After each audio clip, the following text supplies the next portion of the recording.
What is going on, everybody? Welcome back to another episode of Hanging Heavy. As always, I'm your boy Desecrator. I may sound a little different to some of you. I think I sound different. Maybe I sound more like a man. I don't know. After the events that unfolded this weekend, maybe I am. So I'm gonna give you that little foresight. My foreskin is at a hospital, and some kind of container with formaldehyde or embalming fluid, whatever they do with foreskins. I am circumcised, by the way. So yeah, a lot is going on with me right now, and I'm not in the best of spirits. But you know what? That's life, and life isn't about living through hard times. It's about how well you do after the hard times. You know what I'm saying? You know what I'm saying? So yeah, thanks for listening and tuning in to this fucking stupid variety show that has turned into whatever the fuck this mess is. For those of you new listeners, I appreciate the curiosity. If you're not a cat, you won't die. You'll be fine. So yeah, this is Hanging Heavy, the podcast where the conversation can get as heavy as the host. I do want to do a couple of fucking statistic shout outs because I just checked it out and it looks a lot different every time I do it. So from the United States, or let's do worldwide first. Let's go worldwide. Worldwide, we have, let's see, 12, 13, 14, 19 listens in the last month. So the last 20 days, 19 listens, which is cool for me because I do all this by myself. I don't get paid to do it. I actually have to pay to do this, and it's a work that it's a passion project, you know. I'm cool with losing the money that I have to pay to have it posted on this amazing website or hosting site, Podbean. Download the app. It makes listening a whole lot easier. If you're listening, somebody from Podbean, holla at your boy. I'll take the $2 or whatever the minimum you guys give out is. I'm down for that. So yeah, about 20 listens, and that's being generous. And so that's worldwide. I'll get into specifics after I get into the United States, starting with the fucking greatest country. Sorry, other countries, not sorry. That's not true. We're the worst in education. Almost. We have all the dumb, smart people here. But, yeah, starting with the United States. Usually, because I'm a Texas boy, Texas is my highest rated listens. But today, Texas falls in a straight tie with 4 other states. My highest listening state is California with 6.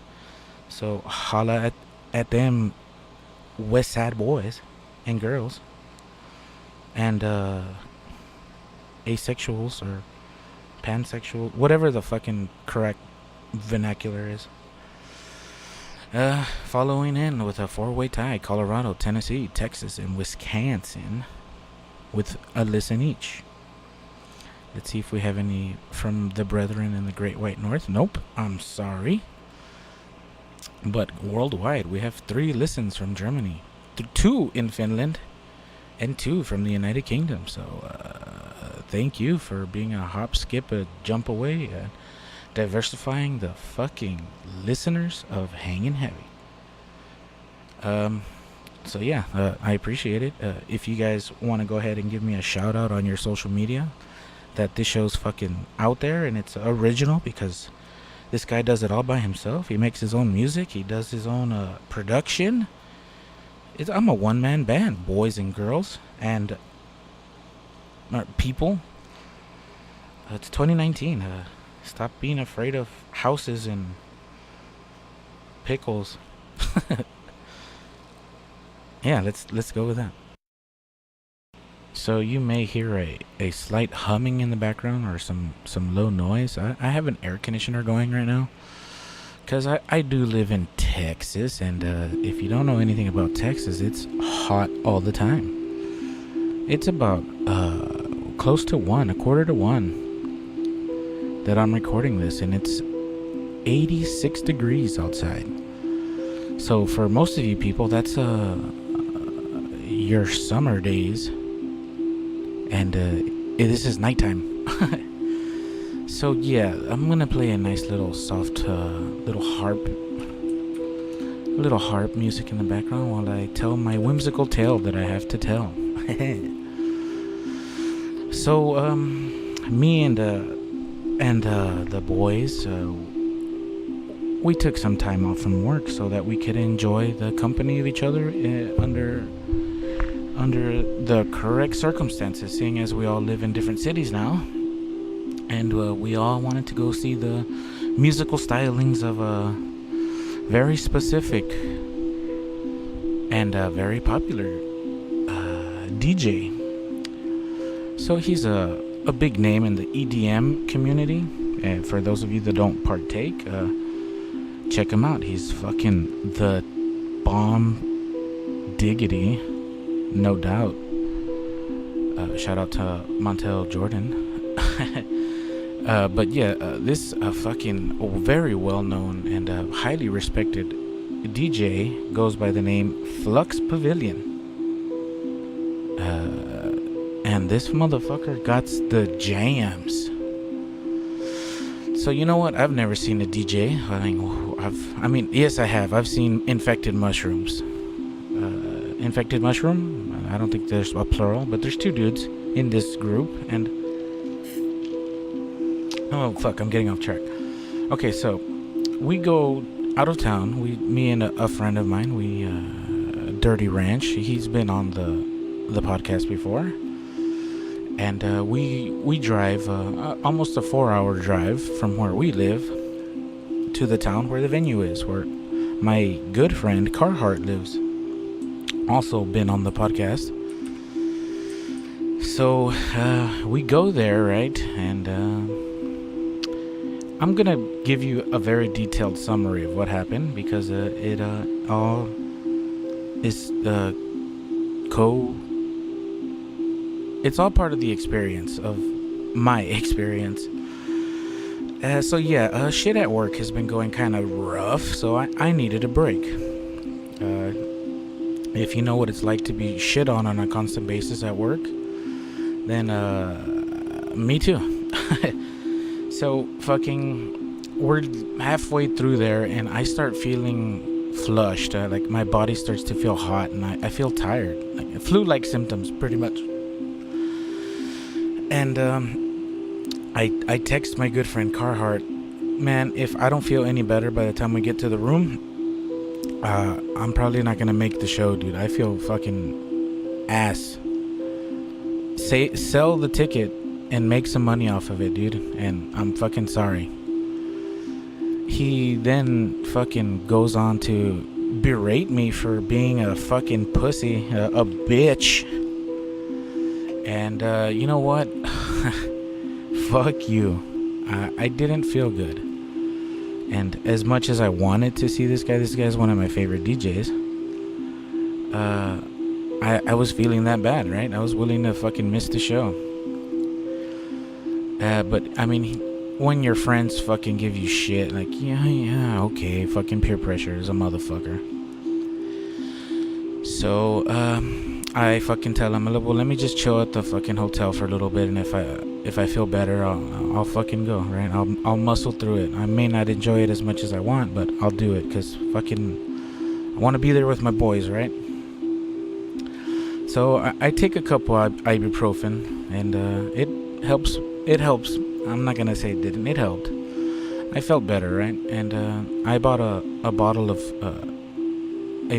a spiced rum. I believe it's a black rum by the name of the Kraken. Delicious, by the way. I'm actually drinking it right now. The remnants of that terrible fucking series of events. And so we start drinking there in the room. I'm feeling better. I make a couple drinks in the 2 hours that we're waiting, and maybe 3 drinks.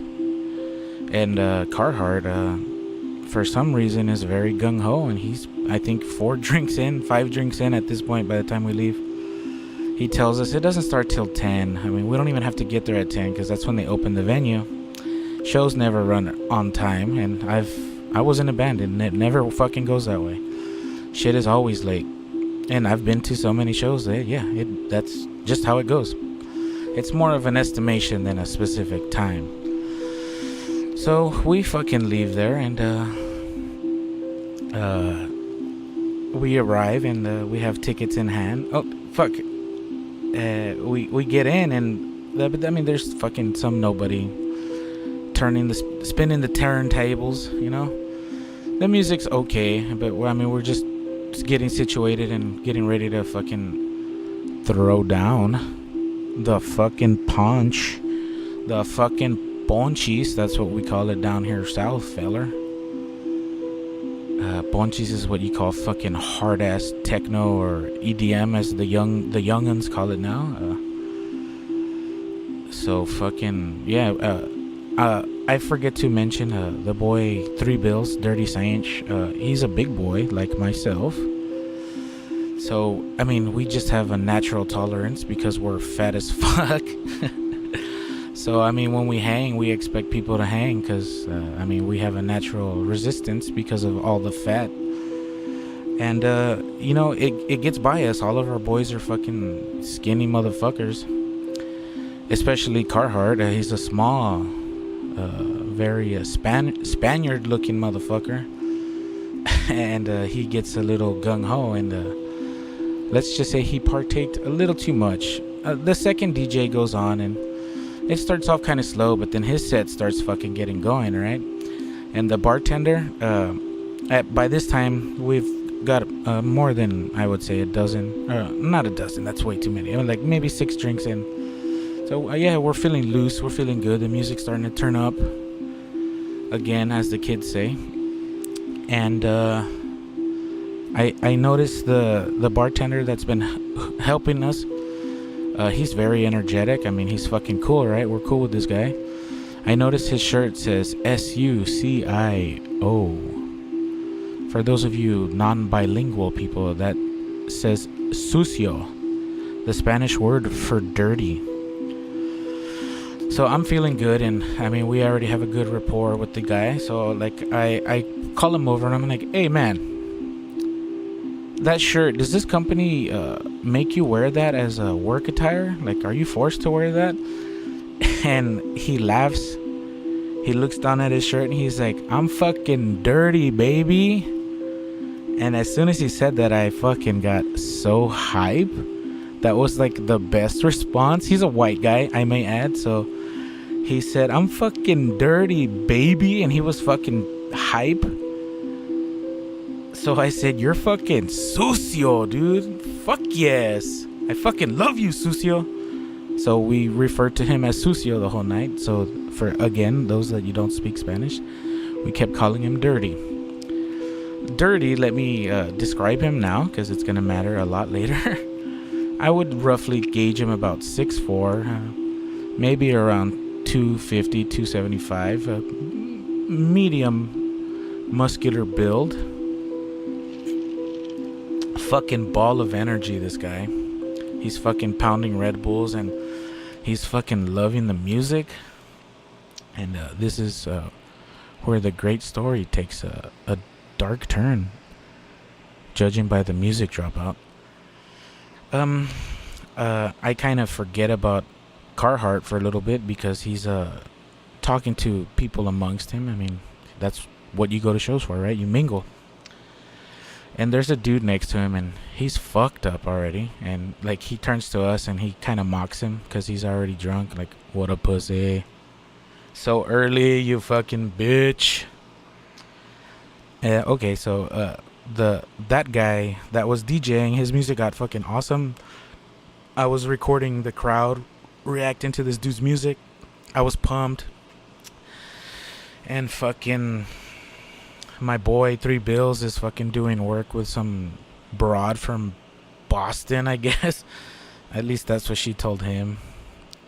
And you know what? I was just fucking there. I was glad to be with my boys, and I was fucking loving life. starting to feel good from that liquor. We were drinking anything and everything.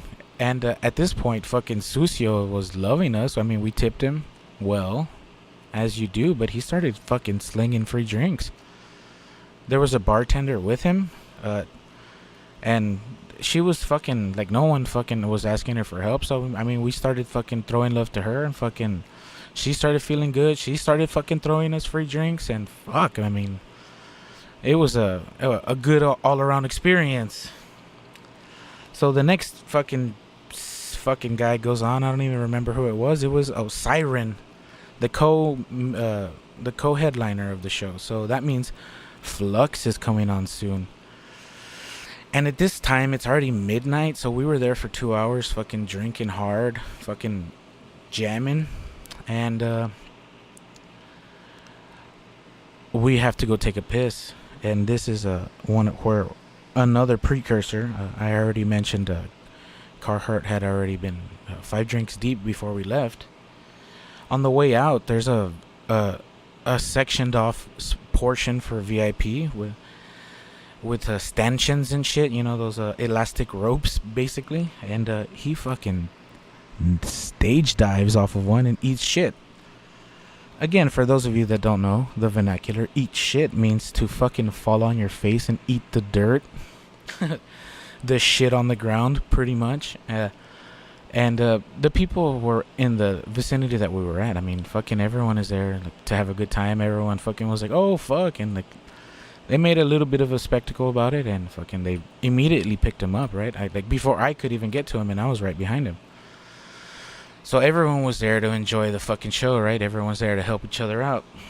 And it was at this point I passed by the production table, and fucking no one fucking knows how much work actually goes into putting on a show, whether it's fucking just stage production. I mean, the lights, the smoke, fucking the visuals on the monitors behind. And you know what? I was feeling good. I was feeling generous. So I pulled out a 5, and I called the dude on the computer, and I slipped him a 5.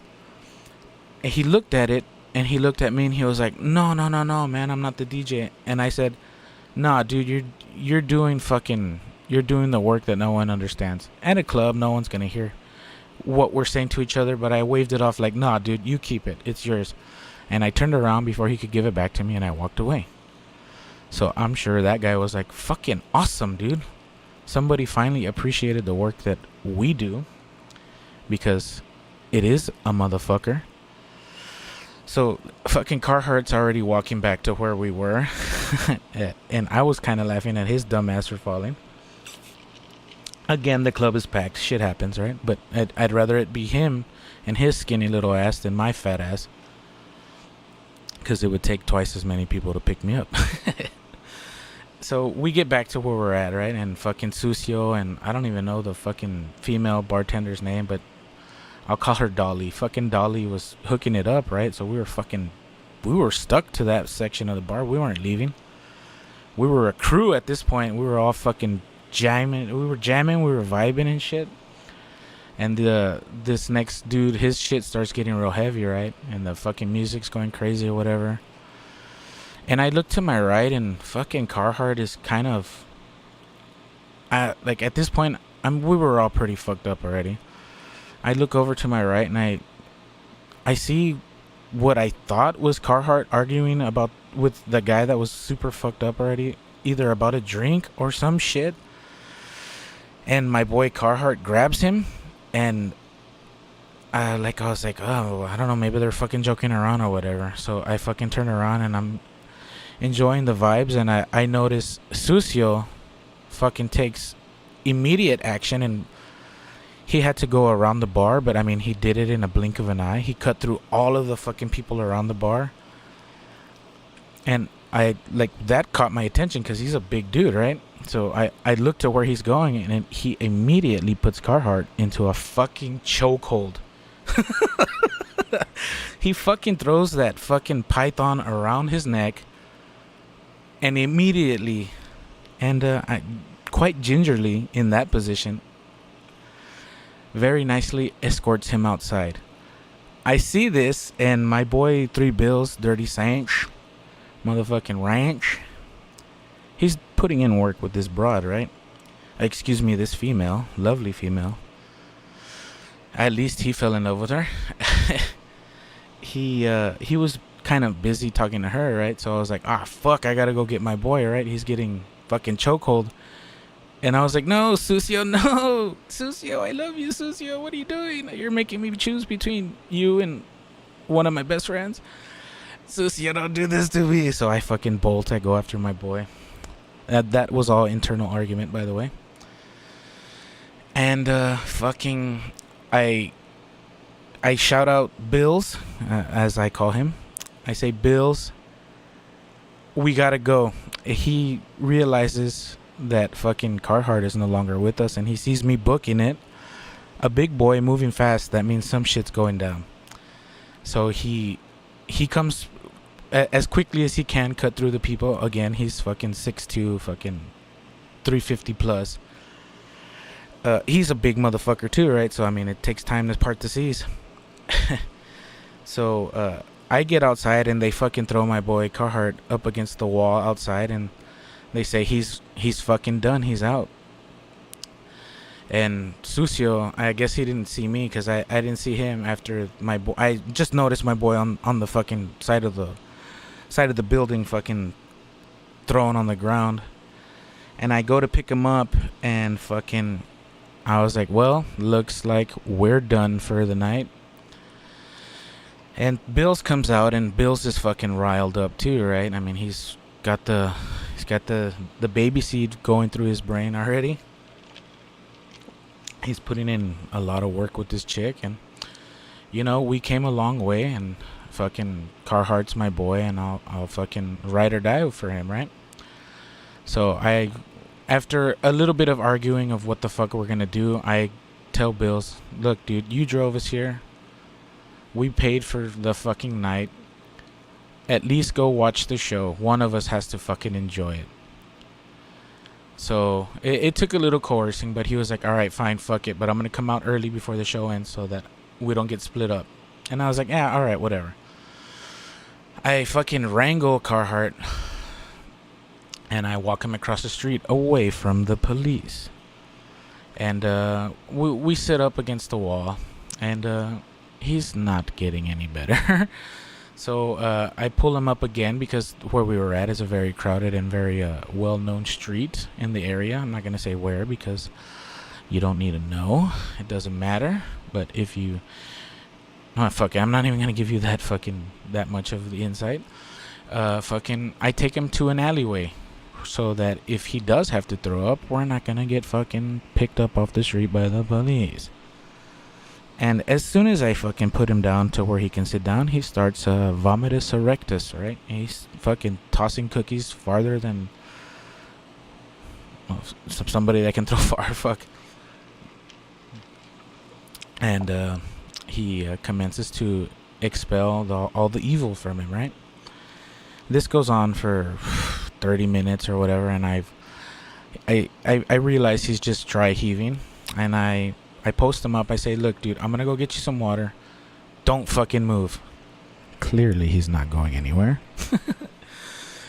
So I fucking lean him up, at least sideways, so that he can fucking throw up and not choke on it.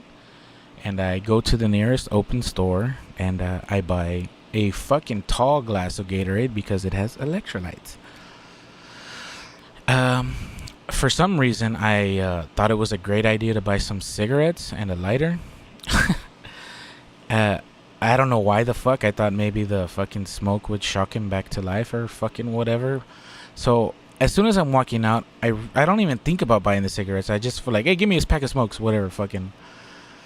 I'm walking out, and I'm the only way I know that I just bought cigarettes is because for some reason it became natural habit to fucking pack the cigarettes. I don't even fucking smoke cigarettes. I smoke cigars, and fucking if even want to call it regularly. So I take him the Gatorade, and fucking not a sponsor. And I give him this fucking 64-ounce cup, a fucking big ass cup, right? I want him to get some fluids in him, right? And as soon as I hand the cup to him, he fucking limp wrists the bitch and just drops it. So there goes that idea. So maybe fucking 45 minutes goes by and Bills comes out. I guess the show was over already at this point. Oh fuck, I didn't even fucking mention the best part. As soon as we got tossed out, Flux Pavilion went on stage. So the whole reason why I wanted to go is to see Flux. I could give a fuck about everyone else. That was just a plus. And right before he gets on stage, my friend gets tossed the fuck out of the club. So I'm a good friend, right? I'm gonna be the one to bite the bullet. I've done and seen a lot of shit in my life. I could spare the experience, right? So I sent my boy Bills. And he comes back finally, and we're trying to figure out how the fuck we're gonna get this guy back to the room. So he calls a lift, and we wait.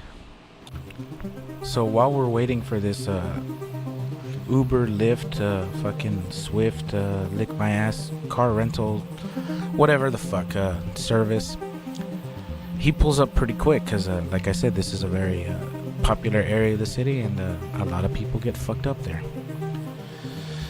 So he pulls up, and he has a very nice car, and this guy Carhartt is already passed out on the ground.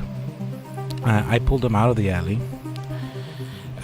So we're fucking waiting in public so that the guy can see where we're at, and for about 5 minutes we're struggling to pick this guy up. He's a fucking sack of potatoes. And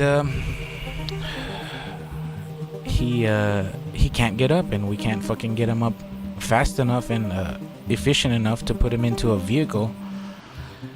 And on top of that, I don't know how it works, but I don't want this fucking guy to throw up in this guy's nice car. So I say, fuck, dude.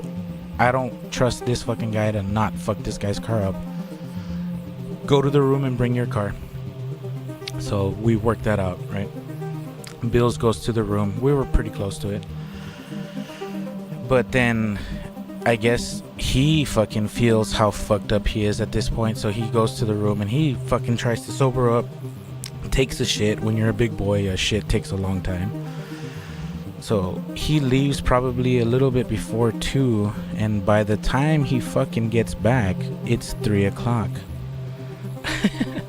So I don't smoke cigarettes because they're disgusting, but by the time he came back, there was 8 missing. I know I gave him a cigarette because I'm not gonna smoke fucking 20 of them. So I was I know I gave 2 away at least. So that means I smoked 6 cigarettes by myself. At this point, we're waiting almost 2 hours. In the fucking alley, this guy passed out on the ground, snoring at this point. People are starting to fucking take notice. Hey man, do you need help? Is your friend okay? At this point, I know the street sweepers are coming, aka the 5-0, aka the fuzz, aka the fucking guys that want to fucking ruin your night, aka the guys that will fucking kill your life to get that tax money, aka the police. And I'm starting to get freaked out. I call fucking Bills. Hey, where the fuck are you at? He's like, hey, I'm coming down the block. Fucking, I gotta hang up. There's cops all around me. He hangs up the phone. So I'm starting to get worried. Oh fuck, this guy was swerving. He's gonna get fucking put in the fucking clink.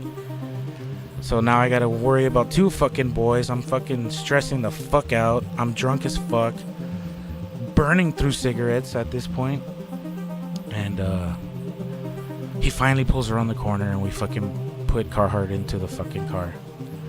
At this point, he's a fucking dead body. He's non-responsive. No fucking muscular movement at all. He's a sack of potatoes. Yeah, like he's done. Like there's no fucking bringing this guy back. Right? Maybe with a shot of adrenaline, or if we fucking fucked him in the ass or something. But he'd probably enjoy that and just pretend to stay asleep so that he can get more, right? So we fucking get to the room, right? And we can't pick him up and walk him through the room, so we use that little fucking cart that you use to put all your fucking luggage on, and we fucking toss him on there like a fucking bag of dirty laundry, and we roll him in. We're on the 3rd floor, so we fucking sneak past the front counter so that they don't tell us, hey, you're not supposed to use that for fucking dead bodies, y'all. It's a good thing no one was at the fucking counter because we're in the shit part of town, and that's the reason why the room is so cheap. But you know what? Fucking fuck you. It was a bed, and hey, I was able to jack off in it at least once. Anyway, so we get him to the room, and he finally fucking, we're trying to put him on the couch so that he can sleep there and I can sleep my fat ass on the bed, right? We have 2 full beds. But no, this motherfucker gets out of the chair on his own power, which for the last 2 hours he had none. He gets up, takes his fucking shoes off, fucking rolls himself into a burrito and lays down on fucking my bed. And I've been through a lot with this dude. Sharing a bed is the least amount of my worries. I've done it before. So I was like, all right, fuck it. I guess I'm gonna possibly get thrown up on. By the way, he threw up on me that night, and he's thrown up on me nights before. I've had to take care of this guy a lot. Like I know this guy gets fucked up. I know this dude, right? Like the only thing I haven't done is fucking wipe his ass again. Another. What the fuck are they called now? I already fucking lost the word. Foreskin. Formaldehyde. Okay, so we finally fucking crash out. Finally, after this guy, I'm trying to talk to Bills about the show, right? Like fucking, I didn't get to see it, and he's telling me, you know what, man? I don't even fucking remember what the fuck happened after that. He was like, as soon as we got outside, the fucking wind hit me, and whew, it fucking fucked me up. I didn't realize how fucked up I was until I got back inside. He was like, I ordered a shot from Susio. Susio was apologizing, and Bills was like, nah, man, you did your job. Don't worry about it. And I guess he said he doesn't even remember paying for the shot. So I'm thinking Susio hooked him up again for fucking tossing out his boy. And he's like, fuck it. I wanted to see the show, so I muscled through the crowd, and I got fucking stage front. He was a fucking sweet spot in the mosh pit, if you want to call it that. So I mean, he's showing me the shit that he took, the videos and whatever, and fucking, oh my god, it looked fucking awesome. And you know what? I'm glad at least somebody was there, whether he remembers it or not. And fucking, I was like, all right, well, this fucking happened. All right, that was a fucking wild night. It's over. Let's fucking get to bed, and maybe we can get this guy to fucking make up for the mistakes that he did this night, right? So fucking, we wake up, or we crash out, and like I'm fucking in and out of sleep because at hotels I can never get a fucking full night rest. So fucking, I'm waking up every hour. My boy fucking Bills can't sleep. He's probably slept 3-4 hours maybe that whole night. I slept maybe 6. We wake up like at 10 in the morning. It was probably like 4 o'clock by the time we went to sleep. By the time all the shit calmed down, and I noticed Carhartt wakes up, and I was like, oh, maybe he's gonna go fucking puke in the toilet or whatever. So like fucking, he goes and he comes back, and then he goes back to bed, right?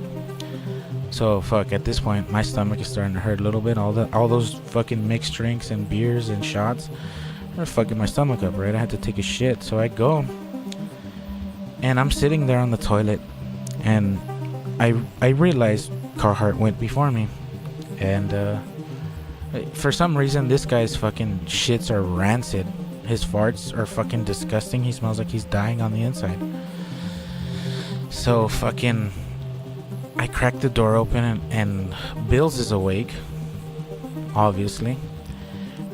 And I like, through the open door, I say, hey man, it fucking stinks in here. Like, when I woke up, I noticed the room stank like shit. And he's like, yeah, it fucking stinks over here too. It smells like fucking nasty shit. So we're fucking talking about this fucking foul odor, and we're talking about it, and I was like, oh fuck, I didn't even think about it. This guy was so fucked up.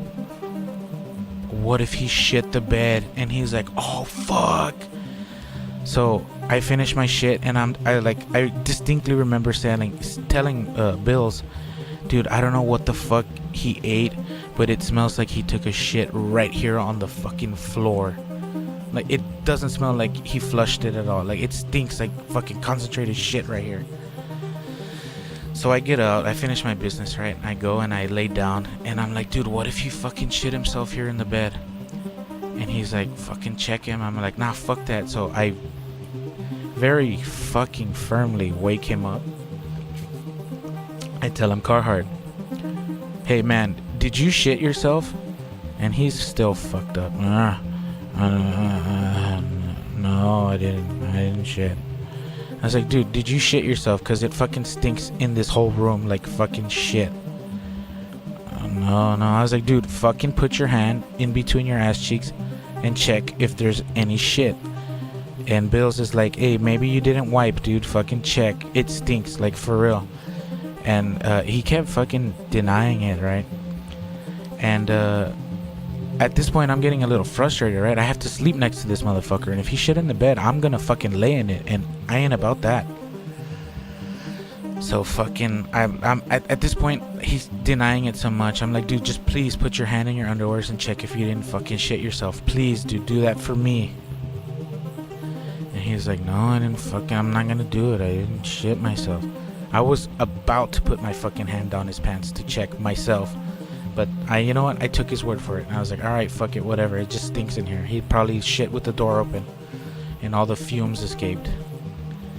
So fucking, we go to sleep, and maybe 30 minutes later, we all finally wake up. And the first thing out of fucking Carhartt's mouth, hey, guys, did Flux Pavilion even show up? What the? As soon as he said that, me and fucking Bills started fucking laughing. We started giving this guy shit. We were like, do you know what the fuck happened? And if you've been listening without fucking fast forwarding or skipping through, you know exactly what happened. So we go through the story of exactly what happened, and he's in disbelief. He's like, dude, I don't fucking remember any of that. And we were like, no shit, dude, we're blackout drunk. So we're fucking recapping, and we're fucking yelling at him. I'm fucking giving him all this bullshit, right? And then he's like, oh man, I gotta go to fucking work, right? I gotta go in at 1 o'clock. It's probably 11 at this point. So he gets up, he gets his phone, and I guess he goes to make the necessary calls, right? And he goes back to the restroom. I'm like, okay. And then he comes out maybe a minute afterwards, and he says, hey guys, there's shit in here. I was like, well, no shit, it's a bathroom. And he's like, no, there's a big pile of shit in the bathtub. As soon as he uttered this short phrase, me and Bills in tandem start fucking saying, what the fuck did you do? He stops us and he says, was it one of you guys? And we were like, no, you fucking asshole, you were the one that was fucked up. We're fucking way too big to fucking sit on the edge of a fucking bathtub and shit into the fucking shower. And he's like, well, what do I do?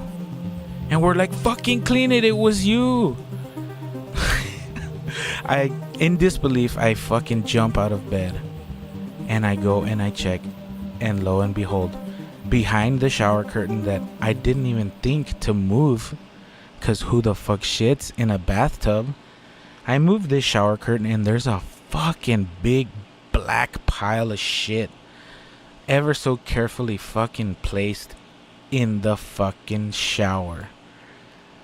And it looks like he thought about what he was doing, at least, because he put down a layer of toilet paper before he shit on it.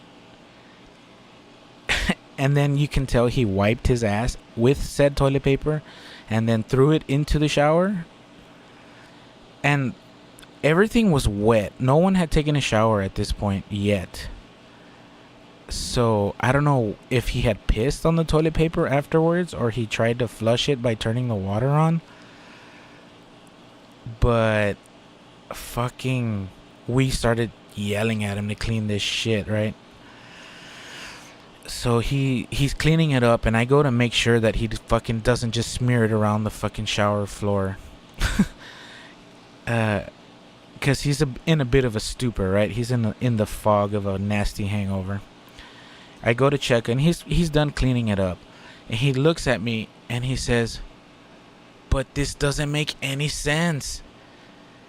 And at this point, like, I'm so fucking dumbfounded. I'm like, of fucking course it doesn't make any sense. What kind of fucking animal takes a shit in the bathtub? I'm over here thinking that you shit the bed, but you shit the bathtub, and you fucking left it there? What the fuck is wrong with you? I mean, we're fucking cracking up because this is so surreal. This shit cannot be happening. And now every time I say fucking this shit, that shit, crazy shit, it doesn't have, it has, it's hollow. They're hollow words. It has not the same meaning it once had. So from now on, whenever anything fucking wild or crazy or unbelievable happens, I'm not gonna say some crazy shit happened. I'm gonna say fucking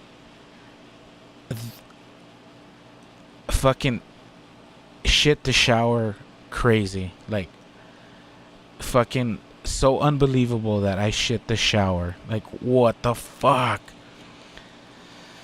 This motherfucker gave me bullshit for fucking possibly missing because I wasn't feeling good. And then he gets us kicked out before the fucking main liner goes on. He fucks our night up.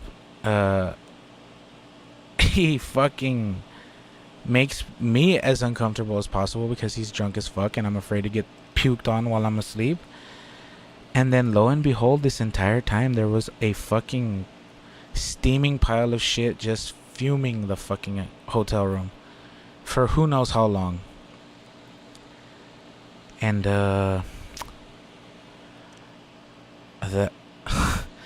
that's all I gotta say about that. That's just, I guess, the shit that I've done in my life makes me deserve this shit. Like, I missed one crazy event for fucking a shit in the shower. That's all I have to say. Much love and rich and rare.